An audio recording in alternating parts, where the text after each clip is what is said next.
Kahit na malayo sa pamilyang sinalanta ng bagyong Yolanda, isang atletang Pinoy ang nagpursigi para makuha ang gintong medalya sa karate sa katatapos lang na SEA Games sa Myanmar. Makitama out muna tayo kay Chino Trinidad.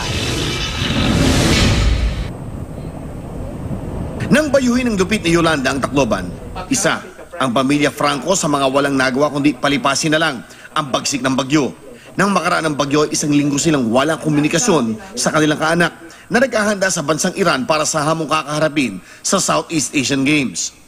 Sa gitna ng pag-aalala sa kanyang mga mahal sa buhay, nagawang tapusin ng 28 anyos na karateka na si Nino Franco ang kanyang personal na misyon na makumpleto ang kanyang SEA Games journey sa pamamagitan ng paggubo ng Under 55 Committee Gold na agad naman niyang inialay sa kanyang mga kababayang bumabangon mula sa hagupit ni Yolanda. Kahapon, dinat na ng GMA News ang 2013 gold medalist na tumutulong sa kanyang nanay na si Maria Linda na ayusin at linisin ang kanilang bahay sa Tacloban na inabot ng matinding pagbaha. Yung nag-communicate na siya sa akin. So, sabi niya, mag-focus ka lang, okay lang kami dito, yung pamilya mo. So, parang na-relieve na ako. So, sabi ko, okay na to. Yung iyak mo, yung lahat na parang sakripisyo mo sa Iran, doon, binuhos ko talaga. Ang kanyang ama na itinuturing na master sa sport ng karate, ang isa sa mga naging gabay ni Nino mula nung magsimula siyang mahilig sa karate hanggang maabot ang pangarap na gintong medalya. Si Coach Ramon ang dahilan kung bakit nananatiling buhay ang karate sa Tacloban.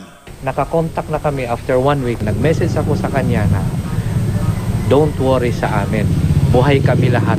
Tangan ng kanyang gintong medalya ay nag-ikot si Nino sa bayan ng Tacloban para ipakita sa kababayan ang bunga ng kanyang sakripisyo na nais niya ring maging simbolo ng battle cry nila na Tindog Tacloban. Napatigil kami sa isang Christmas tree na simbolo ng hindi patatalong ugali ng mga taga-Tacloban. Kahit po nabagyuhan kami, pinakita pa rin po namin na unfair na Christmas. Dito, kahit mahirap man, kahit kulang lahat, kaya pa rin namin. Ang pagbibigay pugay ni Nino sa katatagan ng kanyang mga kababayan ay nagtapos sa munisipyo ng Tacloban. Dito, kahit sandali, ay ipinamalas ng 2013 Southeast Asian Games gold medalist ang kanyang tikas sa sport na kanyang pinagharian sa Myanmar. Chino Trinidad, Nakatutok, 24 Oras.